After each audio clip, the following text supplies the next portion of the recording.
लाहौर के एक आधुनिक इलाके में फराह अपनी माँ और बहन भाइयों के साथ रहती थी। उसके घर के पास एक क्रिकेट ग्राउंड था जहाँ रोज क्रिकेट मैच होते थे। ग्राउंड के साथ टी जना नाम की एक जगह थी और वहीं पास से ट्रेन की पटरी गुजरती थी जहाँ हर थोड़ी देर में ट्रेनें दौड़ती थीं। वो रोजा तो रखती मगर सारा दिन मोबाइल पर लड़कों से बातें करने और गाने सुनने में गुजार देती। घर का कोई काम न करती और जब वालिद समझाते तो मजाक में टाल देती।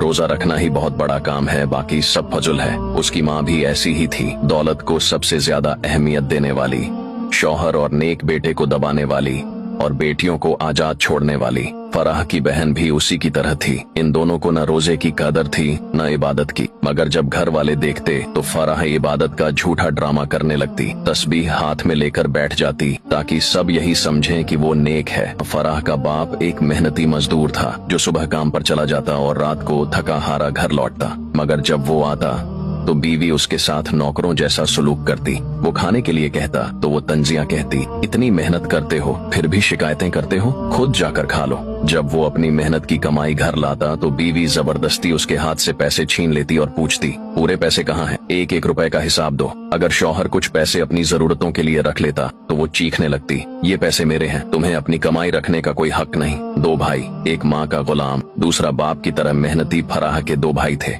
बड़ा भाई जो हमेशा माँ की बात मानता था, उसकी हर बात पर यकीन करता और घर की हर खबर जाकर माँ को बताता। अगर बाप या साजिद कोई बात करते या कोई रिश्तेदार आकर कुछ कहता तो वो फौरन माँ को जाकर खबर दे देता, अम्मी अब्बा ने आज ये कहा, साजिद ने ऐसे बोला, फलां रिश्तेदार ने ये कहा। माँ को उसकी यही आदत पसंद थी और वो उसे सबसे ज्यादा चाहती थी। लेकिन इस बड़े भाई को एक और जुनून था, क्रिकेट। वो हर वक्त क्रिकेट में गुम रहता, जहाँ जाता क्रिकेट क्रिकेट, बस क्रिकेट ही उसकी जिंदगी थी। घर में रहता तो टीवी पर क्रिकेट, बाहर जाता तो दोस्तों के साथ क्रिकेट, और अगर माँ उसे कोई काम कहती तो उसका एक ही जवाब होता, पहले मैच पूरा कर लूं फिर देखता हूँ। दूसरा भाई साजिद जो फराह से कुछ साल बड़ा था, अपने बाप की तरह मेहनती था, रोजाना मजदूरी करता, रात को थका हारा घर आता। वो न माँ का लाडला था न बहनों की तरह आजाद, बल्कि जिंदगी की सख्तियों का सामना कर रहा था। साजिद का निकाह हो चुका था और जब वो रात को आता तो थोड़ा सा वक्त निकालकर अपनी बीवी से मोहब्बत से बातें करता, मगर माँ को ये भी बर्दाश्त न था। वो तंज के तीर चलाती,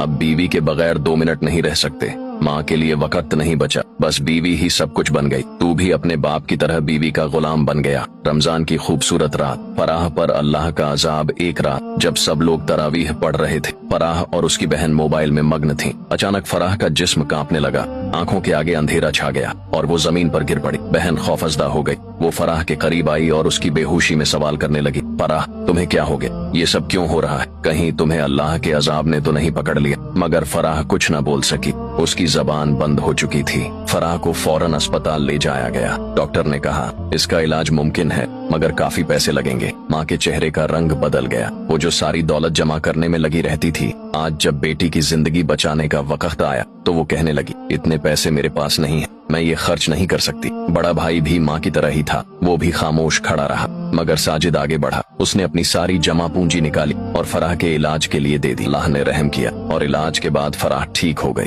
आंख खुलते ही उसकी आंखों से आंसू जारी हो गए। वो रोती हुई साजिद के गले लग गई और रोते रोते कहने लगी, भाई मैंने बहुत गुनाह किए हैं, मैंने बहुत गलत रास्ता इख्तियार किया, मैं अल्लाह से माफी मांगना चाहती हूँ। अब वो मोबाइल छोड़ चुकी थी, मौसीकी और गाने छोड़ चुकी थी, लड़कों से बातें छोड़ चुकी थी और दिल से तौबा कर चुकी थी। वो माँ के पास गई और कहा, अम्मी अल्लाह ने मुझे दूसरा मौका दिया है, आप भी अपनी गलतियों से तौबा कर लें, पैसों की मोहब्बत छोड़ दें, अल्लाह की मोहब्बत इख्तियार कर लें। रमजान हमें सिखाता है कि गुनाह पर पर्दा डालने से कुछ नहीं होता। अल्लाह सब जानता है, लेकिन जो दिल से तौबा करे अल्लाह उसके लिए रास्ते खोल देता है। तौबा का दरवाजा बंद होने से पहले लौट आना ही असल कामयाबी है।